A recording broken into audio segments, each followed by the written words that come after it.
Praise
the Lord, praise the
the Father through Jesus the Son, and give him the glory, great things he hath done.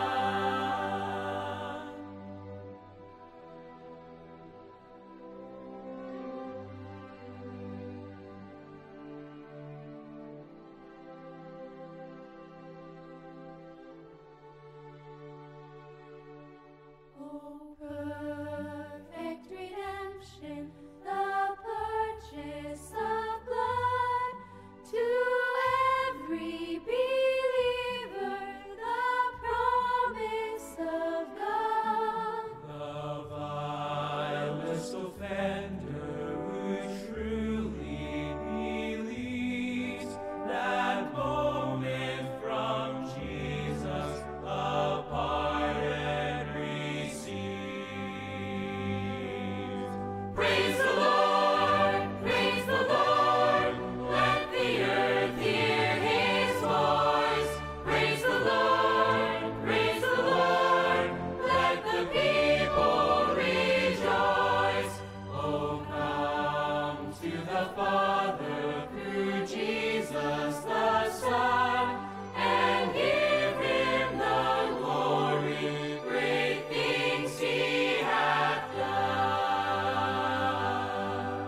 Amen. Magandang umaga po sa ating lahat.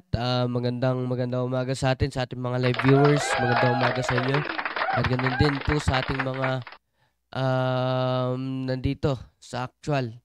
Ngayon, no? At maraming salamat po sa inyong maagang paggising para sa pakikinig ng ating mga devotion. Yan, meron tayo dyan sila, of course, si Pastor at yung unang-una kanina, si Sir Bore.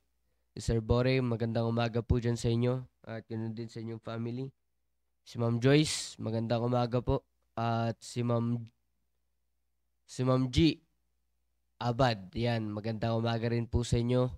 At si Sir Digno Velasquez, magandang umaga sir. Happy New Year din po. At kay Ma'am Vicky, magandang umaga po. Kay Ma'am Margie, magandang umaga po sa inyo dyan. Of course, kay Ma'am Emilia. Yan. Kay Ma'am Myra. At kay Ma'am Julian. Kay Ma'am Julian Bulyago at sa inyong family po. Good morning po. At yun. So far, meron pa lang tayong 7 viewers. Kay Ma'am Evangeline Odiem. Magandang umaga rin po sa inyo, Ma'am. At so yun. So ngayon, ay meron po tayong gaganapin na Sport Fest, no? So, I hope na ready na lahat ng I hope na handa na lahat, no? Handa na lahat at excited tayo sa coming event natin ngayong 31, which is yung ating Sport Fest. Ay sana hindi ibang church yung manalo. Hindi, joke lang. So yun. So ang pag-uusapan po natin ngayon, dahil nga po ito ay tapos na yung ating taon, no? Matatapos na yung taon natin mamayang umaga, 'di ba? Bukas, 'di ba? At ngayon ay tignan natin kung tignan natin, sabi nga ni Pastor, mag-evaluate tayo ng ating sarili. 'Di ba? Tignan natin kung ano yung ginawa natin sa Panginoon, kung ano yung nagawa natin ngayong taon, ano yung mga pagkukulang, ano yung mga bagay na hindi naman inaasahan na nangyari, pero nangyari. At makikita rin natin, i-evaluate din natin kung ano yung ginawa ng Panginoon para sa atin, di ba? Evaluate natin kung ano yung ginawa ng Panginoon para sa atin in spite na tayo ay may mga failures, may mga disobedience ngayong taon, ay makikita natin yung faithfulness ng Panginoon, makikita natin yung goodness ng Panginoon sa atin, di ba? Kaya nga, gusto kong i-share ngayong umaga ay merong isang character sa Bible na which is I hope na makakatulong sa atin para tayo ay ma-encourage this morning sa ginawa ng Panginoon para sa atin ngayong taon, di ba? So sa buhay ng isang Bible character na ito ay makikita natin yung mercy ng Panginoon, makikita natin yung goodness ng Panginoon, makikita natin at we can relate, di ba? We can relate sa nangyari ngayong taon. Makaka-relate tayo dito sa buhay ng isang Bible character na ito. So let's open our Bibles sa book of Jonah. Yan, Jonah.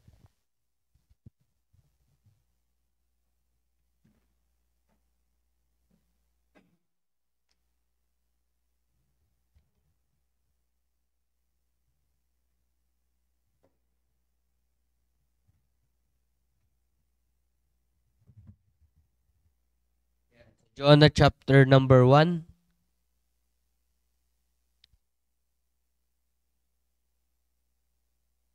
Babasahin po natin yung mga key verses, no? Babasahin lamang natin yung mga key verses. Yan, Jonah chapter number 1, verse number 1 to 2 and verse number 17. Yan.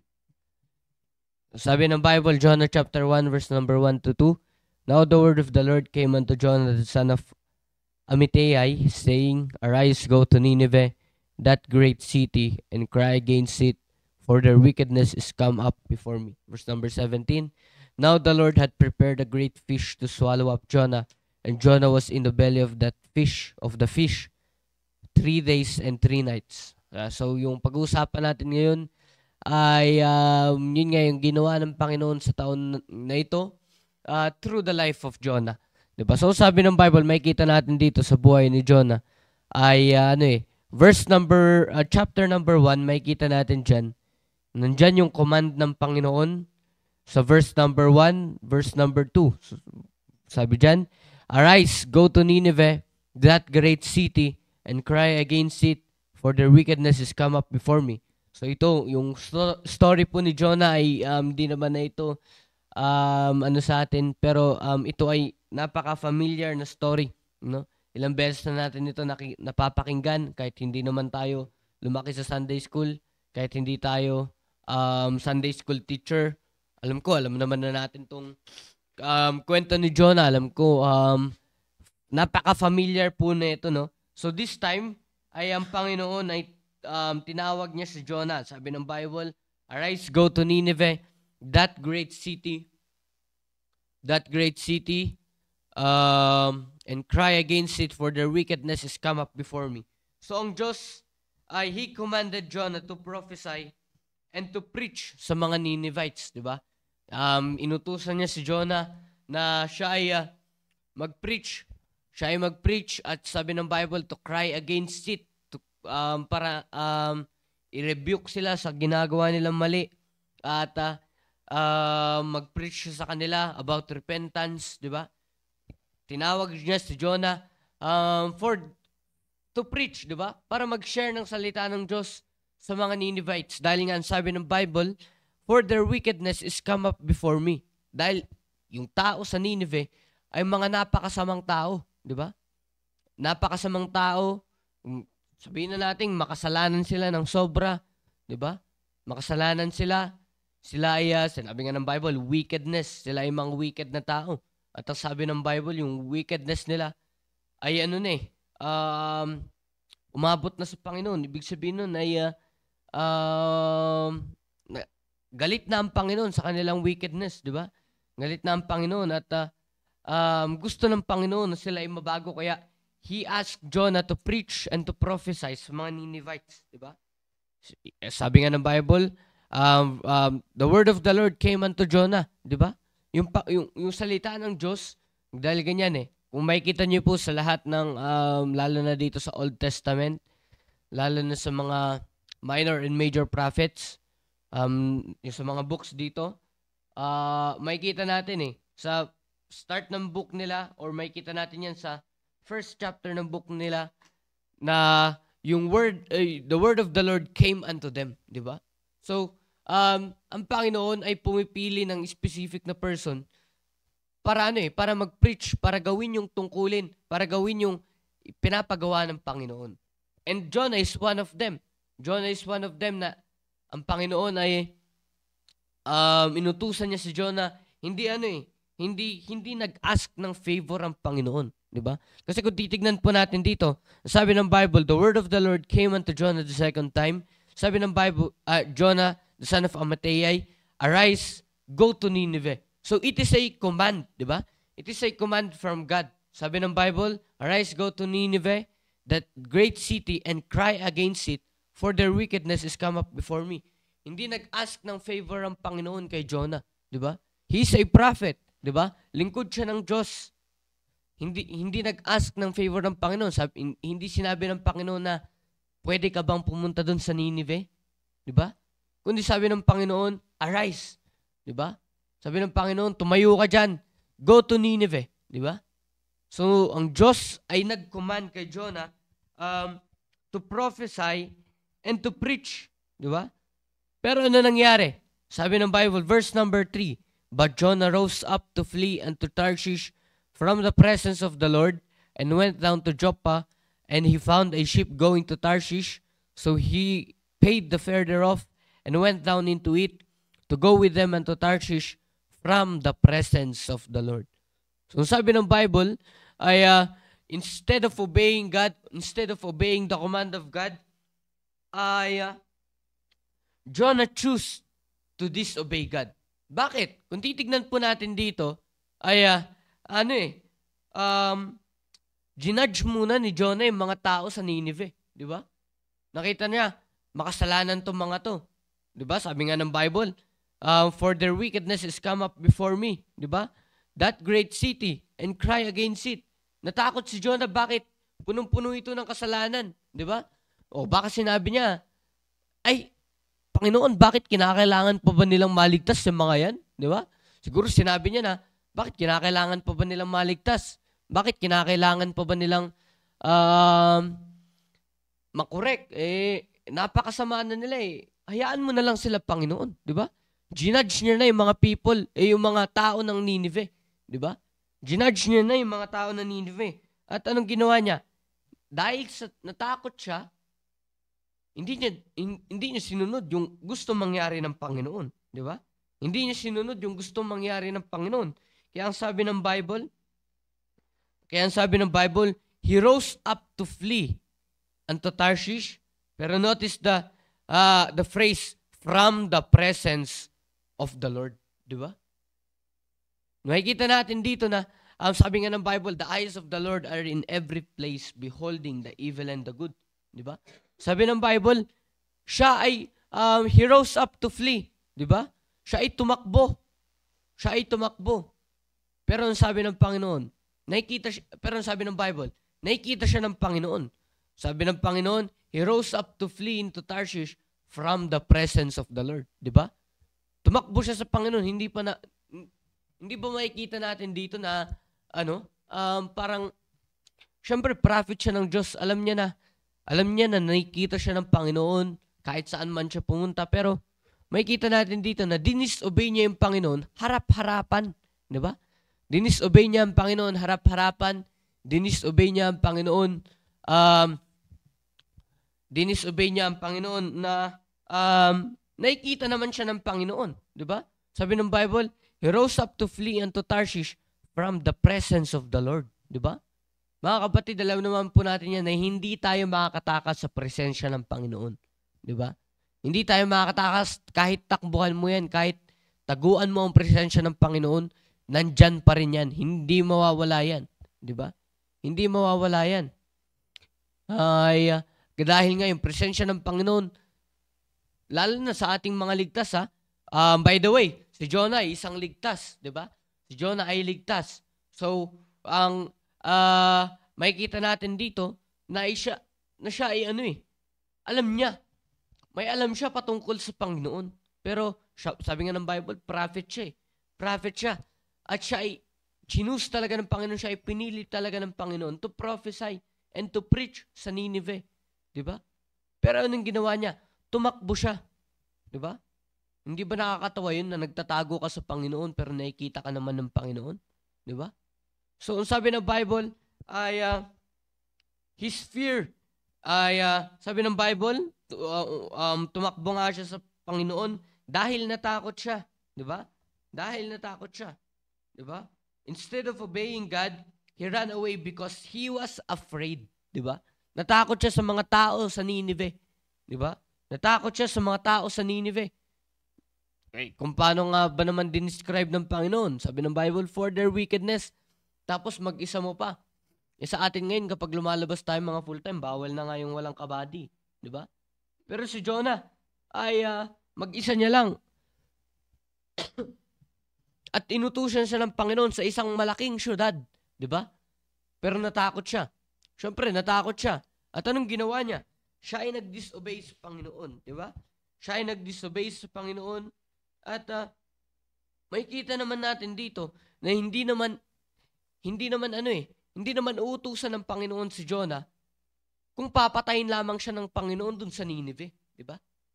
Titignan naman po natin sa ating buhay ngayon. Sa buong taon, di ba? Sa buong taon, ilang beses natin dinisobey ang Panginoon, di ba? Di ba? Ilang beses natin dinisobey ang Panginoon. Pero alam niyo po ba mga kapatid, may plano ang Panginoon para sa buhay natin, pero it's up to us kung i-disobey natin 'yon, di ba? Kung yung plano ng Panginoon, kaya nga minsan kapag nadidisgrasya tayo sa buhay natin, anong sinasabi natin? Hindi, plano yan ng Panginoon. Hindi. Di ba? Hindi yan kasali sa plano ng Panginoon. Yung na-disgrasya ka, hindi. Ano yan? Bunga yan ng disobedience natin sa Panginoon. Di ba? Bunga yan ng disobedience natin sa Panginoon. Hindi yan kasali sa plano ng Panginoon. Pero pinili mong maging kasali yan sa plano ng Panginoon para sa'yo. Na maging kabahagi ang consequences na yan, punishment na yan sa buhay mo. Diba? Kaya nga mali yung sinasabi natin na kapag na-disgrasya tayo at alam naman natin na may ginawa tayong mali. Hindi, plano yan ng Panginoon. Siyempre, diba? Nag-disobey ka nga sa Panginoon tapos hindi ka aanuhin ng Panginoon. Diba? Kaya mga kapatid, ganun din sa buhay ni Jonah. Diba? Alam niya naman na hindi siya uutusan ng Panginoon papuntang Nineveh para patayin lamang siya ng Panginoon. Diba? Pero dahil sa natakot siya, dinisobey niya ang Panginoon. Diba? God is in control. God knows what He's doing. Diba? Alam niya kung ano yung ginagawa niya. He commanded Jonah to go to Nineveh not for him to die. Diba? Pero, ano nangyari? Diba? Alam naman ni Jonah yan. But his fear led to disobedience. Diba? Maraming beses sa buhay natin na we disobey God dahil takot tayo. Takot tayo. Takot tayo na to lose worldly things, di ba? Just like Jonah, he was afraid to lose his life, di ba? Alam naman natin na yung buhay natin dito sa mundo is only temporary, di ba? At sa side ni Jonah, kapag prophet ka ng Panginoon, ikaw yung mouthpiece ng Panginoon, yung buhay mo, ang Panginoon ang may hawak niyan. Mamatay ka man o hindi, ang Panginoon ang may hawak niyan. Pero ano nangyari? Jonah was afraid to die. He's afraid to lose his temporary life. Di ba? He was afraid to lose his temporary life. Pero hindi siya takot na i-disobey ang Panginoon. Di ba? Hindi siya takot na i-disobey ang Panginoon. Maraming beses nga sa buhay natin na we are afraid to lose temporary things. Di ba? Hindi natin sinusunod ang Panginoon dahil takot tayong mawala sa atin yung mga temporary things. Ano yung temporary things? Worldly things, di ba? Worldly happiness. Ano pa? Yung mga bagay na yan, lahat yan, ay temporary lamang, di ba? Pero minsan, pinapagpalit natin yan. Sabi ko, pinapagpalit natin yan sa gustong mangyari sa atin ng Panginoon. Just like Jonah. Sa buhay natin ngayon, sa buong taon, di ba? Ilang beses natin dinisobey ang Panginoon. Ilang beses tayong sumuway sa Panginoon. Ilang beses natin mas pinili yung temporary things, di ba? Ilang beses sa buhay natin na mas pinili natin na i-prioritize yung mga temporary things kaysa sa ating mga ministry. Di ba? Maraming beses yan sa buhay natin, lalo na ngayong taon. Di ba? Nakikita po ba natin yung downfall ng Christian life natin, ng spiritual life natin? Di ba? Dahil nga, mas ipinaprioritize natin yung mga temporary things, yung pera, di ba? Worldly happiness, worldly friends, ano pa? Mga bagay na yan, lahat na temporaryo na ipinaprioritize natin, di ba? Hindi ba mas mahalaga yun sa kung ano yung sinasabi ng Panginoon, kung ano yung kinocommand sa atin ng Panginoon bilang isang taong ligtas, di ba? Marami naman ng mga preaching tayo napakinggan, marami tayong preachings na napakinggan na sinasabi na tayo bilang isang taong ligtas ay hindi naman na natin hawak ang buhay natin. Ang Diyos, anak na tayo ng Diyos. John 1:12, sabi ng Bible. But as many as received to them gave you power to become the sons of God. Diba? Anak na tayo ng Diyos. So, ibig sabihin nun, tayo ay kinocommand ng Panginoon na mamuhay bilang isang taong ligtas. Na-discuss na po namin yan dito last few months na tayo po ay nagdi-devotion. Kaya nga, ngayong taon ay marami tayong disobedience sa Panginoon. Diba? Alam naman po natin yan. Lagi tayong sumusuway sa Panginoon. Diba? Lagi tayong sumusuway sa Panginoon. Ngayong taon, kahit ako rin po, wala po exempted sa atin dito. Dahil ngayong book, itong kwento ni Jonah is applicable sa ating lahat. Applicable ito sa ating lahat. At ganun nga, his fear led to disobedience. Diba? Jonah was more afraid to die. Diba? He's more afraid to lose his temporary life. Diba? Pero hindi siya natatakot na i-disobey ang Panginoon. Diba? Tingnan po natin yung buhay natin. Diba? Yung mga failures natin sa buhay natin, yung mga downfall sa buhay natin, yung up, yung mga down sa buhay natin, lalo na po sa atin bilang isang young people, kung titignan natin, halos lahat yan ay bunga ng disobedience natin sa Panginoon. Di ba? Halos lahat yan ay bunga ng disobedience natin sa Panginoon. Makikita nga natin, dito sa kwento ni Jonah, ay buti sana kung tayo lamang yung buti sana kung tayo lamang yung maapektuhan, di ba? Kung tayo lamang yung maapektuhan. Pero makikita natin dito sa kwento ni Jonah, may mga naapektuhan na may mga naapektuhan na mga hindi naman dapat maapektuhan. Diyan sa Jonah chapter 1 verse number 5, di ba? Pero in spite sa disobedience ni Jonah, dahil siya ay nag-disobey sa Panginoon, dahil nga natakot siya sa mga tao sa Nineveh, dahil natakot siya ewan ko, di ba? Kung bakit siya natakot sa mga Ninevites. Pero in spite sa disobedience ni Jonah, ay gusto ko po makita natin dito yung mercy ng Panginoon. Number 1 is God is merciful. God is merciful. Chapter number 1, verse number, magsisimula yan, verse number 4. Sabi ng Bible, but the Lord sent out a great wind into the sea. Ito na po yung nag-disobey si Jonah. And there was a mighty tempest in the sea. Nakasakay na sila sa ship Dito, this time, papuntang Tarshish. Sabi ng Bible, so that the ship was like to be broken. Ang Panginoon ay nagpadala ng isang malaking, ang Panginoon ay nagdala ng malakas na hangin sa dagat, di ba? Sa dagat. At sabi ng Bible, then the mariners were afraid and cried every man unto his God and cast forth the wares that were in the ship into the sea to lighten it of them. But Jonah was gone down into the sides of the ship, and he lay and was fast asleep. Diba? So the shipmaster came to him and said unto him, what meanest thou, O sleeper? Arise, call unto thy God, upon thy God, if so be that God will think upon us that we perish not. Diba? So this time ay ang Panginoon ay nagpadala ng wind, ng malakas na hangin, at yun nga ay nag-cause ng madidisgrasya na talaga sila sa dagat pa man, 'di ba? At ang sabi ng Bible ay naging suspicious yung shipmaster. Kaya tinanong niya si Jonah, 'di ba? Tinanong niya si Jonah sa verse number 8. Sabi ng Bible diyan, tell us, we pray thee, for whose cause this evil is upon us? What is thine occupation? And whence comest thou?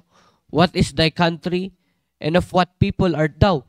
At ang sabi ni Jonah, verse number 9, and he said unto them, I am an Hebrew, and I fear the Lord, the God of heaven, which hath made the sea and the dry land.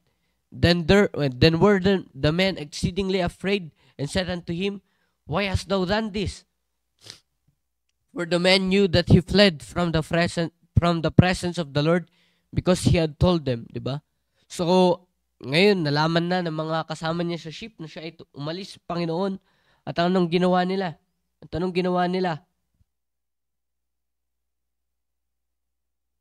Sabi ng verse number 12, and he said unto them, take me up, cast me forth into the sea, so shall the sea be calm unto you, for I know that for my sake this great tempest is upon you. Diba? Sila ay nasa kalagitnaan ng dagat.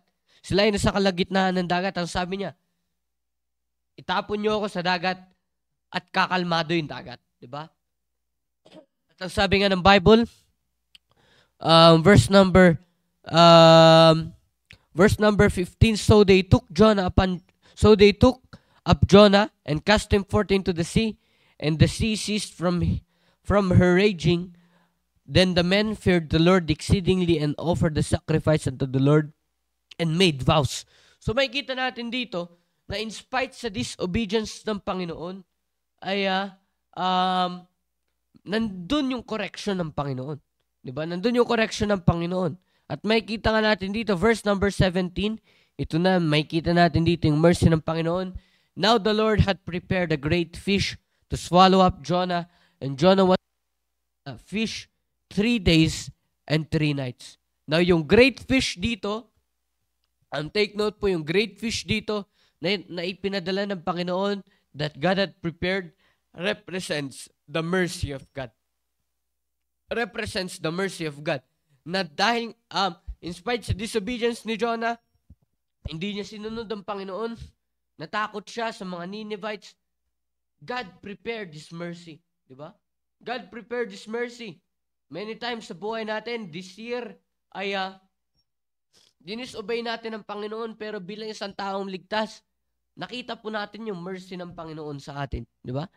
Diba? Kung titignan po natin yung passage na binasa natin, kung wala yung fish na nag-swallow up kay Jonah, na lumunok kay Jonah, mamamatay siya. Mamamatay po siya sa dagat, di ba? Mamamatay siya sa dagat. Pero may kita natin dito yung mercy ng Panginoon. May kita natin dito kung gaano tayo kamahal ng Panginoon, di ba? May kita natin dito, the fish represents God's mercy. In spite of Jonah's disobedience, God is still merciful, di ba? God is still merciful, di ba? Alam naman natin, ibig sabihin ng mercy is not getting what we deserve, di ba? Not getting what we deserve. Sa disobedience ni Jonah, ano po bang deserve niya? Di ba? He deserves punishment, di ba? Deserve niya na mamatay, di ba? Pero anong ginawa ng Panginoon?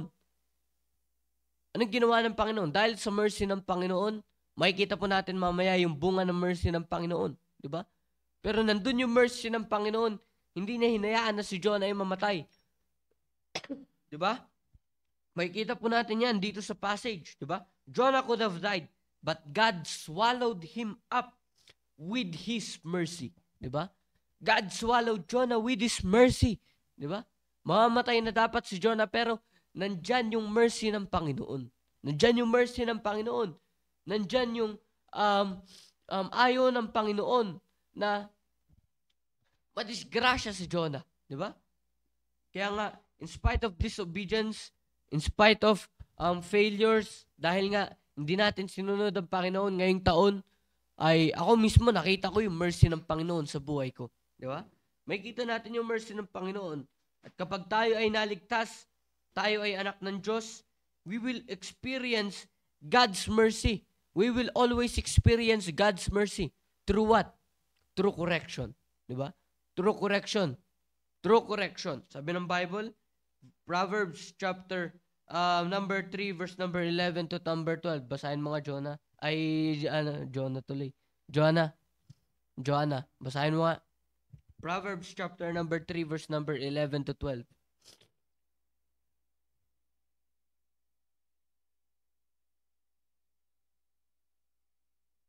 Kita mo na? Proverbs 3, verse number 11 to 12.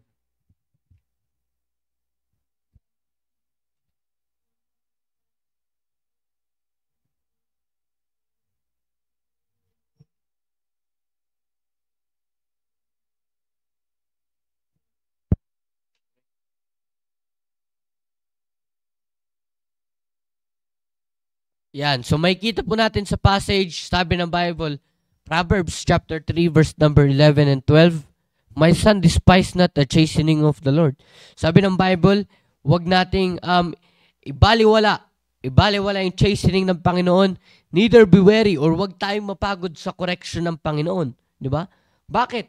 God's correction and chastening is a part of God's mercy. Di ba? Is a part of God's mercy. Dahil nga sabi ko, kung tayo tatanggapin natin, if we will get what we deserve, di ba? We deserve punishment. We deserve hell. Di ba? Kung sa disobedience natin, tayo bilang isang taong ligtas, if not of God's mercy, ay siguro marami nang pilay sa atin ngayon. Di ba? Siguro marami nang patay sa atin ngayon. Pero dahil sa mercy ng Panginoon, ay we are just being corrected by God kapag tayo nagkamali. Tayo ay nako-correct ng Panginoon. We are being chastised by God kapag tayo ay nagkakamali sa Panginoon. Di ba? Kaya nga, kapag tayo ay naligtas, anak na tayo ng Diyos, we will always experience God's mercy through His correction. Di ba? Through God's correction, just like Jonah. Di ba? Just like Jonah. O saan ba papunta yung Sige nga, tanungin kita, Joanna. Saan papunta yung fish na lumunok kay Jonah? Saan papunta yon?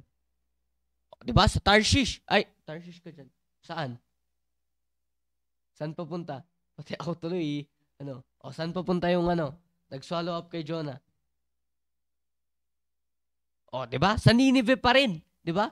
Sa Nineveh. Ibig sabihin nun, tinama lamang ng Panginoon yung route ni Jonah, 'di ba? Dahil papunta siyang Tarshish, sabi ng Panginoon, hindi yan yung sinabi ko sa iyo, 'di ba? Hindi yan yung sinabi ko sa iyo. Tinama siya ng Panginoon, papuntang Nineveh pa rin, 'di ba? Kaya ang sabi ng Bible, Proverbs chapter number 3 verse number 12, wag nating ibaliwala yung chastening ng Panginoon. Wag tayong mapagod sa correction ng Panginoon. Bakit? Why? Verse number 12. For whom the Lord loveth, He corrected, even as a father the son in whom He delighted. The Lord loveth. Anong ginagawa ng Panginoon kapag mahal tayo ng Panginoon? He corrected. Diba? He corrected. Tayo ay kinokorek ng Panginoon. Diba? Through various means. Minsan tayo ay pinapalo ng Panginoon. Minsan, through minsan masakit. Sa masakit na Siyempre, tinatama nga Diba? Isa example niyan. Kapag nabali yung daliri mo, na-dislocate, at kapag ibabalik mo yan, sa tingin mo, masarap kaya sa pakiramdam yan? Di ba? Masarap kaya sa pakiramdam yan? O ako nga, natapilok ako medyo mild lang dahil naiayos ko agad yung pa ko. Pero masakit pa rin di ba? Kapag hinihilot, masakit, di ba? Kapag nabalian ka, di ba? Kapag na-dislocate yung ankle mo, di ba? Tapos itatama yan. Sa tingin mo, masarap yan sa pakiramdam na parang kumakain ka ng Graham? Di ba? Hindi. Ganon din po yung correction ng Panginoon para sa atin. Di ba? Kaya nga wag nating sabihin na, wag nating sabihin na kapag tayo ay in the midst of correction, ay minsan nasasabi natin na, Panginoon, bakit ba nangyayari ito sa akin? Bakit ba ganito? Bakit napakasakit ng nangyayari sa buhay ko? Di ba? Hindi po dapat, mga kapatid. Di ba? Kundi dapat tayo ay magpasalamat dahil merciful ang Panginoon through correction. Sabi ng Bible, for whom the Lord loveth, He corrected. Mahal tayo ng Panginoon. Kaya nga, kinokorek tayo ng Panginoon. Di ba? Ngayong taon, nag-disobey tayo sa Panginoon. Maraming mga parts sa buhay natin na ang plano ng Panginoon na hindi natin ginawa. Alam natin yan. Pero, di ba, nakita natin yung mercy ng Panginoon. Nakita natin yung correction ng Panginoon para sa atin. Di ba? Nakita po natin yan. Kaya nga, kung makikita nyo lamang yung special number nung last Sunday, di ba? Yung My Tribute, di ba? Kung makikita nyo po yung message ng song na yun, ay it is not enough to thank God, di ba? Sa ginawa niya sa atin ngayong taon, di ba? Ngayon nga po, yung devotion natin ay nakatuon lamang po ako sa mercy ng Panginoon na ginawa niya sa atin this year, di ba? Pero marami pang ginawa ng Panginoon. Pero sa mercy ng Panginoon, we will see God's goodness, di ba? Isa sa pinaka familiar verse for God's mercy, Lamentations chapter number 3, verse number 22 and 23. Sige nga, basahin mo yan, Rashina. Lamentations. Sige nga, hanapin nyo yung Lamentations.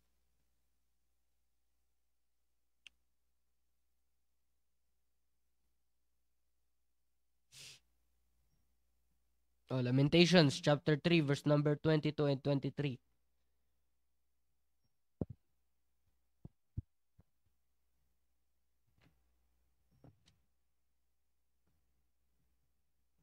Lamentations, katabihan ng Jeremiah. Jeremiah, katabi ng Isaiah.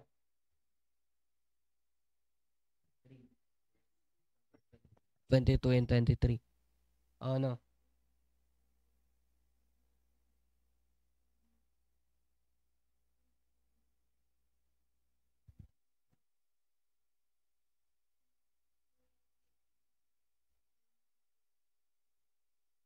Great is thy faithfulness. So sabi ng Bible, it is of the Lord's mercy that we are not consumed. Diba? So we can see, here is God's correction. Diba? We are not consumed. Dahil nga sabi ko, kung ako sa sarili ko,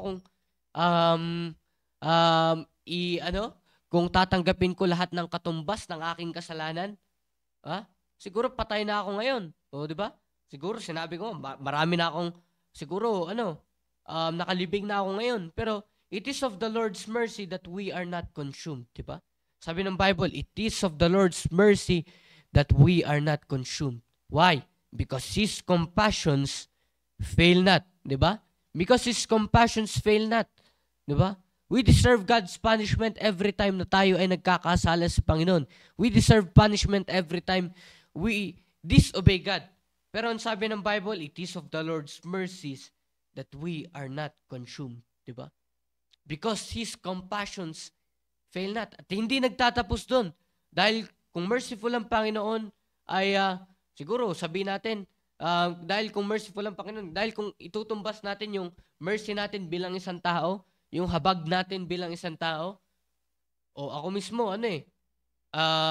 ako mismo, ay minsan, ang nasa isip ko agad kapag may nangyari, kapag may nag-disobey sa akin, kunwari, may inutusan kang bata, tapos di ba?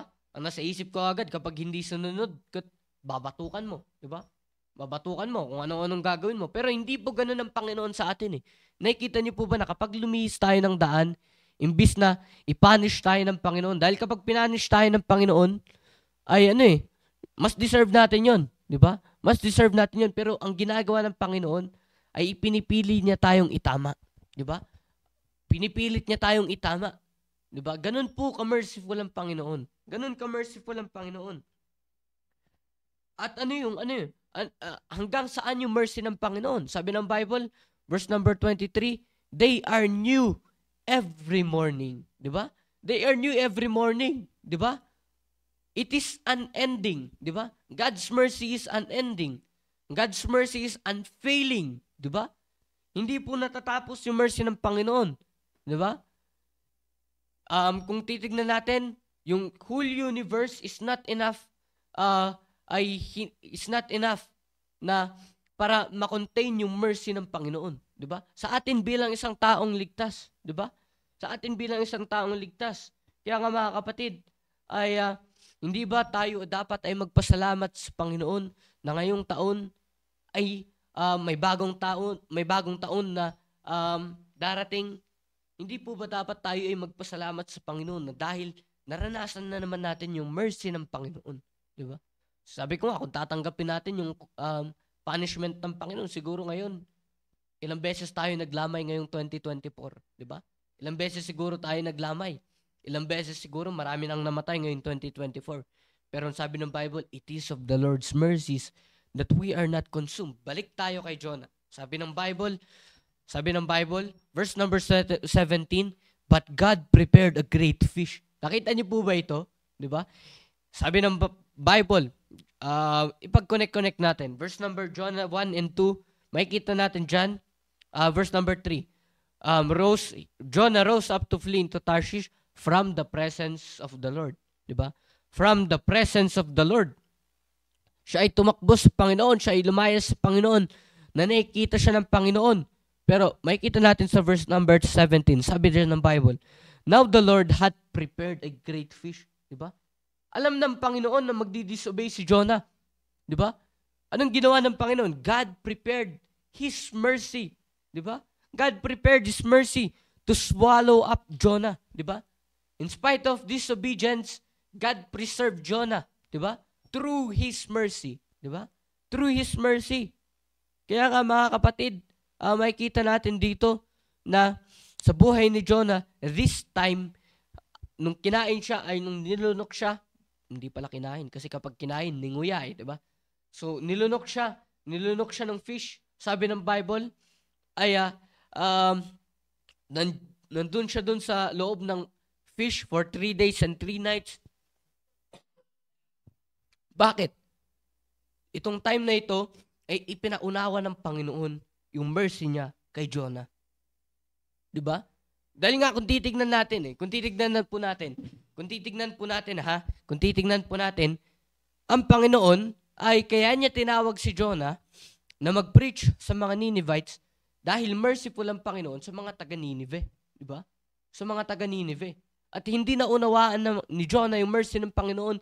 Kaya in verse number 17, ipinaunawa yan sa kanya ng Panginoon. Diba? Through correction. Diba? At masakit yung correction. Dahil kung titignan natin, verse number 2, saan na yun?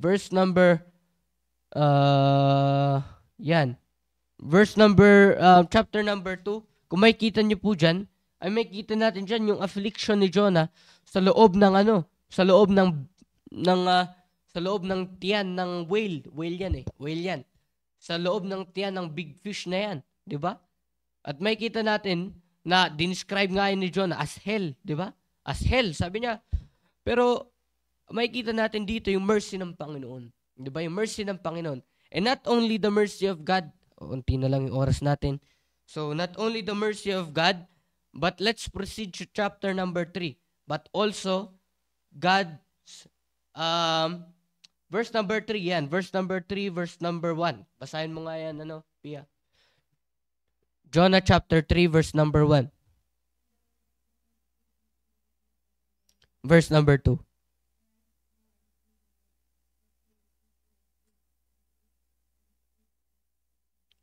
Okay. So Jonah chapter number 3, verse number 1 and 2, we can see not only God's mercy, but it represents or it implies that God is a God of second chance. Di ba? God is a God of second chance. Sabi ng Bible, and the word of the Lord came unto Jonah the second time saying, di ba?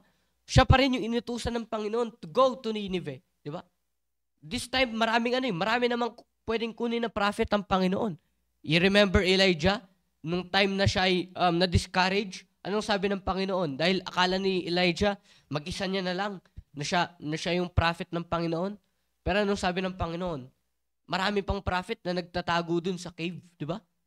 So, may kita natin dito na God's mercy, hindi lang God is merciful, kundi God is a God of second chance, di ba? God is a God of second chance. May kita po natin yan dito sa buhay ni Jonah. Verse number 3, sabi ng Bible, and the word of the Lord came unto Jonah the second time, saying, arise, go unto Nineveh, that great city, and preach unto it the preaching that I bid thee. Di ba? Hindi po ba nakakatuwa ito na in spite sa ating mga dinisobey nga natin yung Panginoon, makikita natin dito parang sinampal niya ang Panginoon si Jonah Dahil tumakbo siya from the presence of the Lord. Di ba? Nakikita siya ng Panginoon pero pinili niyang takbuhan ng Panginoon. Pero anong ginawa ng Panginoon? Kinorek siya ng Panginoon. Ang Panginoon, binigyan siya ng mercy ng Panginoon. Binigyan siya ulit ng second chance ng Panginoon to do the will of God. Diba? To do God's command. Diba? Kaya nga mga kapatid, ngayong taon, magpasalamat tayo sa mercy ng Panginoon. Ngayong taon ay tayo ay magpasalamat sa Panginoon sa ginawa niya sa buhay natin. Through God's mercy, we are corrected by God. Tayo ay tinama ng Panginoon. Through God's mercy, nagkaroon tayo ng second chance, di ba? Hindi nga lang second chance Dahil every time na nagkakamali tayo bilang santaong ligtas, binibigyan lagi tayo ng Panginoon ng second chance, di ba? Binibigyan lagi tayo ng Panginoon ng panibagong tsansa na gawin yung pinapagawa sa atin ng Panginoon. At anong nangyari? Tignan po natin, naunawaan ni Jonah yung mercy ng Panginoon. Naunawaan ni Jonah yung mercy ng Panginoon in verse number 17, chapter number 2. At ano ang naging bunga sa buhay ni Jonah? Nung naunawaan niya yung mercy ng Panginoon, naunawaan niya na that God is a God of second chance. Verse number 3. Basahin mo nga yan, Belte. Jonah chapter 3, verse number 3. Ayan, wala pa siya. Ikaw, Jonah. Jonah chapter number 3, verse number 3. Ako na lang. Sabi ng Bible, so Jonah arose and went unto Nineveh according to the word of the Lord. Now Nineveh was an exceeding great city of 3 days' journey. Sabi ng Bible, so Jonah arose and went unto Nineveh according to the word of the Lord. Ano yung naging bunga sa buhay ni Jonah nung naunawaan yung mercy ng Panginoon? Siya ay na-correct ng Panginoon. Ano naging bunga? He obeyed God. Diba? He obeyed God. At ano yung naging bunga? Unti na lang po yung oras natin. Ano yung naging bunga ng obedience ni Jonah? Siya ay nag-preach sa Nineveh. At sabi nga ng Bible, nagkaroon ng great revival doon. Nagkaroon ng magandang bunga yung preaching ng Panginoon. Ay, preaching ni Jonah. sa Nineveh. Nagrepent yung mga tao doon, 'di ba? Nagrepent sila at nandun ay naligtas yung mga tao sa Nineveh. Kaya nga sabi ng Bible, verse number 9, who can tell if God will turn and repent and turn away from His fierce anger that we perish not? Nakita natin dito yung repentance ng mga tao sa Nineveh. Hindi ko na naabot yung third point ko, pero ang gusto ko pong makita natin ngayon ay kung nakita natin yung mercy natin, na mercy ng Panginoon sa atin this 2024, nakita natin yung correction ng Panginoon sa atin this 2024, ay yung mga plano ng Panginoon na hindi natin nasunod this 2024, ay dapat i-obey na natin yan. Dapat mas lalo po tayo maging solid sa ating ministry. Kung ngayon nakita natin na lumihis medyo tayo sa ating mga ministry, hindi natin nagampanan yung mga ministries natin ng maayos, mag-obey na tayo sa Panginoon, di ba? Sumunod na tayo sa Panginoon, di ba? Just like Jonah. Sabi ko nga, bilang isang taong ligtas, nandyan lagi yung mercy ng Panginoon. Pero, tandaan natin, ang mercy ng Panginoon, laging may correction. At ang correction, laging masakit. Diba? Laging masakit ang correction ng Panginoon. Minsan hindi. Minsan, papagsabihan ka lang ni pastor. Pero, paano kung balian ka ng Panginoon? Diba? Kaya nga, mga kapatid, pasalamatan natin ng Panginoon that God gave us a second chance ulit, di ba? Another year for us to serve the Lord. Another year. It is always a privilege for us to serve the Lord, di ba? Kaya nga magpasalamat tayo sa mercy ng Panginoon. Magpasalamat tayo that our God is a God of second chance, di ba? God is merciful and our God is a God of second chance. Kaya nga po, kung gusto nyo pa, alam nyo po, napaka-interesting tong buhay ni Jonah.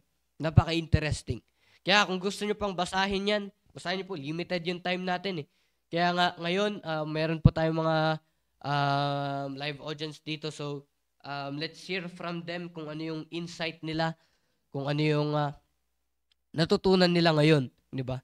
So, at kung paano naman nila may kukonek yun sa buhay nila at ano yung magiging bunga nun, di ba?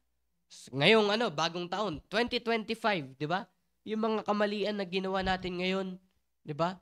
Minsan, hindi natin may iwasan na mangyayari yan ulit. Pero, wag nating ulit-ulitin, di ba? Parang sa pagkain lamang yan, di ba? Pwedeng bumalik, wag lang pabalik-balik, di ba? Hindi po maganda sa isang taong ligtas na pabalik-balik tayo sa kasalanan. Kaya nga, may kita natin dito, napakaganda yung ginawa ng Panginoon sa buhay ni Jonah. At ganoon din sa atin ngayon. At yun, at i-welcome natin ang ating pastor.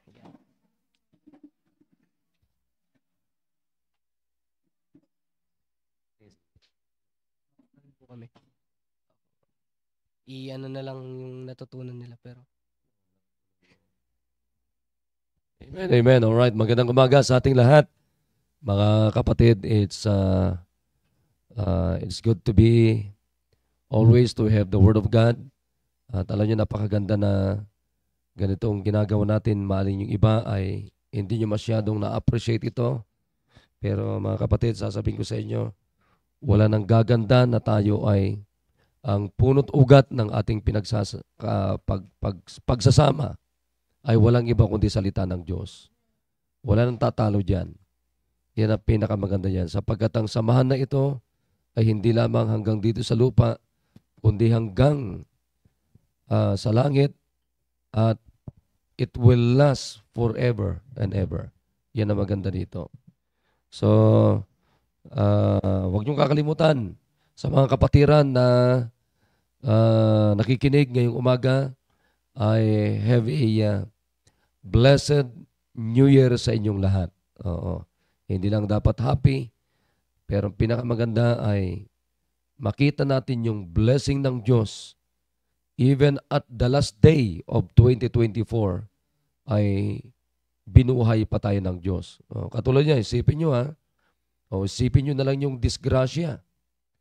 Yung eroplanong sumadsad, di ba? Yung eroplanong nakras. 179. Tama ba? 179 on the spot. Patay lahat. Di ba? Dalawa lang ang nag-survive yata. Pero isipin nyo, tayo, binuhay pa tayo ng Panginoon. hanggang sa uling araw ng 2024. And tomorrow, mga kapatid, hindi natin maidi-deny, it's a new year na naman na ibibigay ng Diyos sa atin. Kaya dapat, sabi ko anong linggo, makita natin, mag-response naman tayo sa katapatan ng Diyos sa buhay natin. Ano naman ang sukli natin, di ba? Kaya ngayon ay Sport Fest natin. Huwag niyong kakalimutan, dito tayo, kaya naisip-isip natin ito. Dito tayo tapos ng ating taon. Sama-sama tayo. At mamayang gabi, dito rin tayo mananalangin para sa pagtatapos ng taon na pinagkaloob ng Diyos sa atin.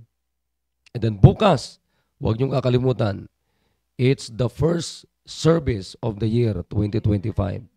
It's our New Year's service. Don't miss it, mga kapatid. Huwag niyong imimiss ito. Napakalaga ang unang mensahe na maririnig natin nan siyang pambungad ng Diyos na mensahe para sa atin. I hope masaya tayo. Amen, masaya tayo.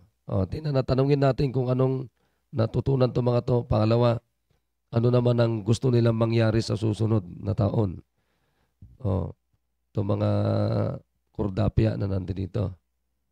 Okay, so kita-kita tayo dito mamaya. Dapat 8:30, dapat nandito na kayo. Tanungin natin, bigyan mo ng microphone to. Alam nyo, tapos na. Yan. Nagising sila eh. Bilis. Sama natin si ano. Ang pangalan nito? David. David. Ayan, si David eh. Okay ka lang, David? Para malungkot ka, David, ha? Ayan. Sige, bilisan natin.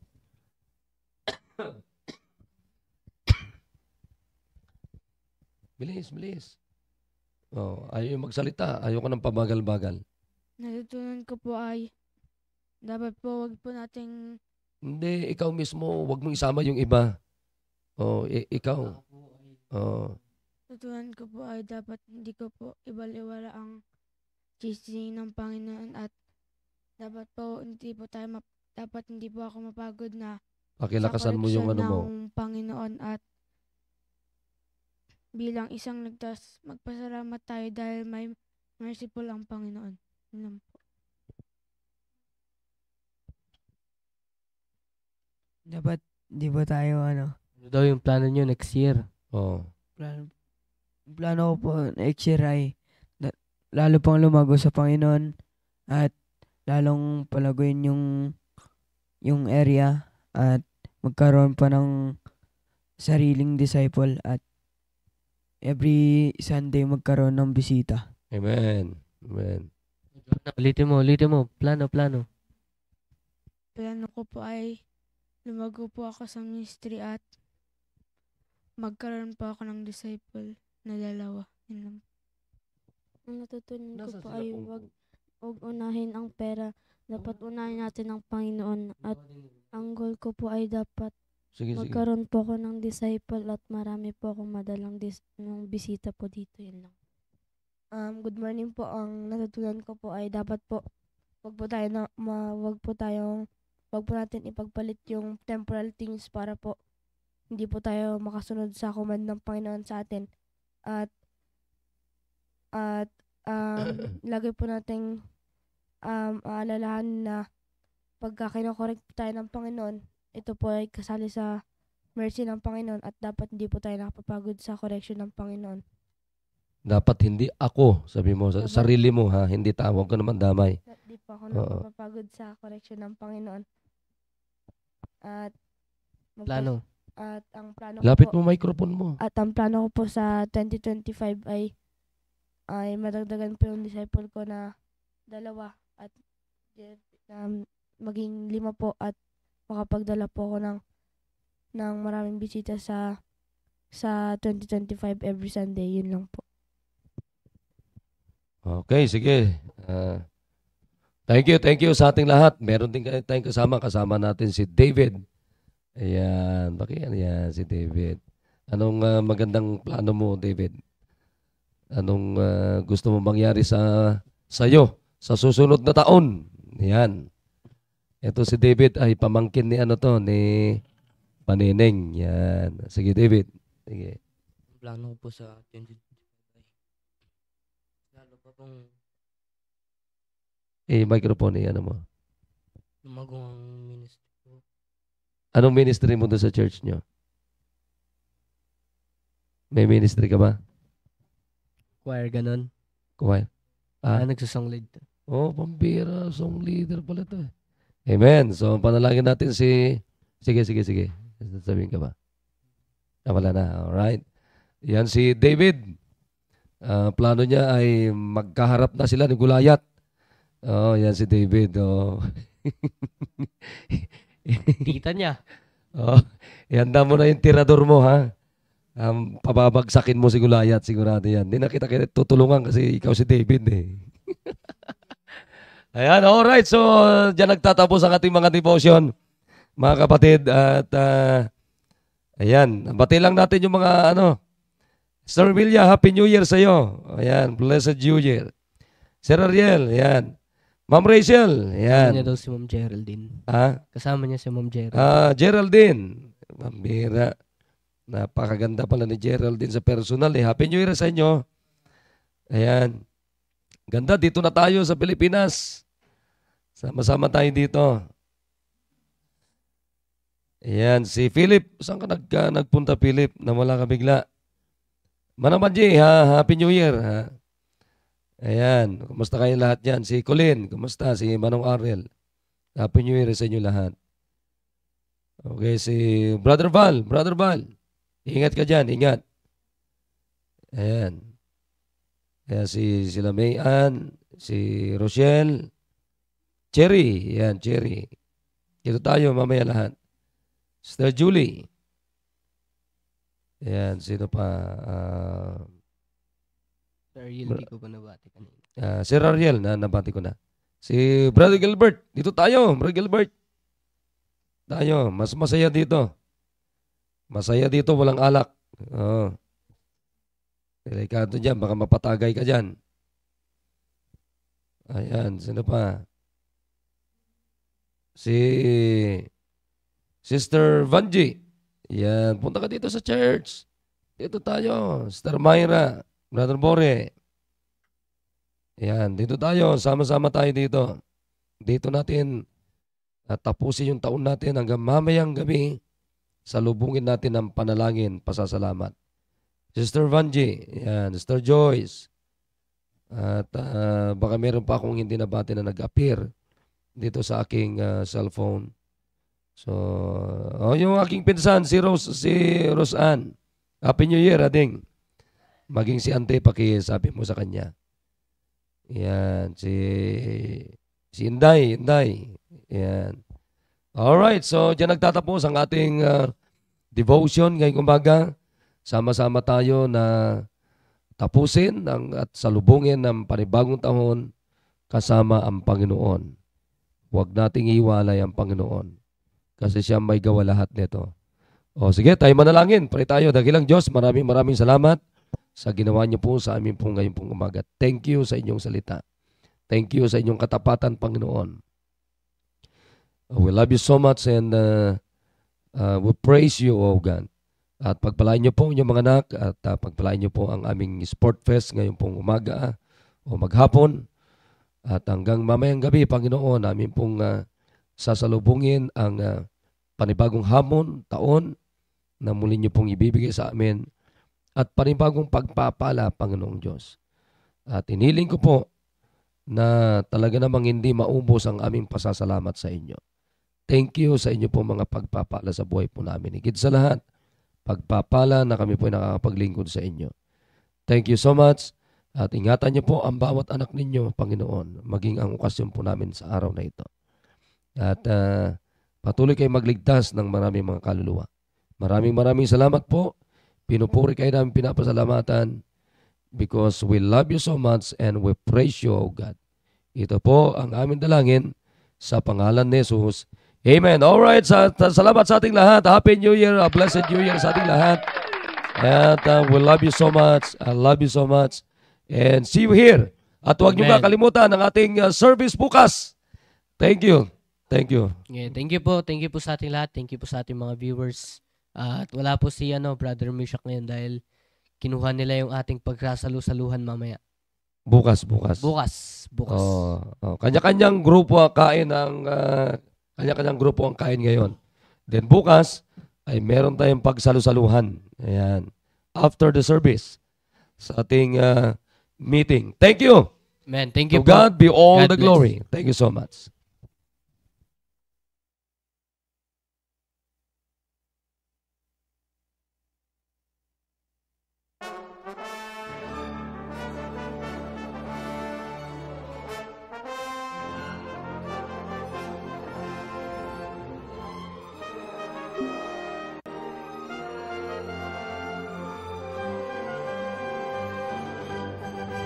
To God be the glory, great things He hath done. So loved He the world that He gave us His Son, who yielded His life an atonement for sin, and opened the life gate that all may go in.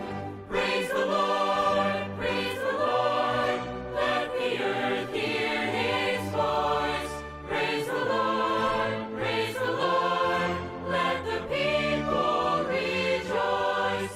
Oh, come to the Father through Jesus the Son, and give Him the glory, great things He hath done.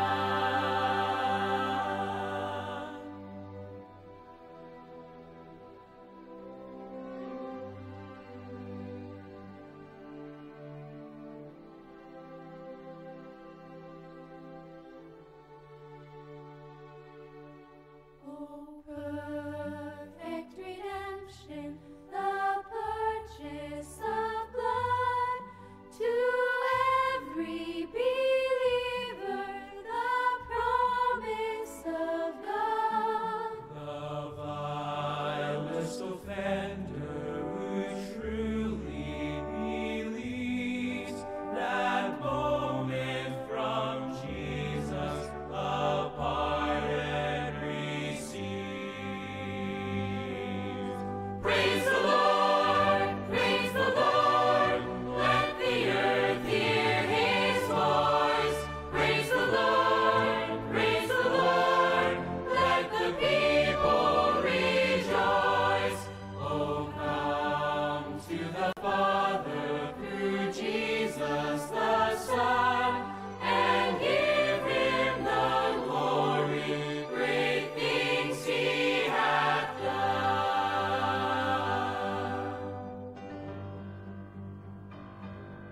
Great things He hath taught us, great things He hath done, and great our rejoicing through Jesus the Son. But purer and higher and greater will be our wonder, our transport, when Jesus we see. Praise the Lord, let the earth hear His voice.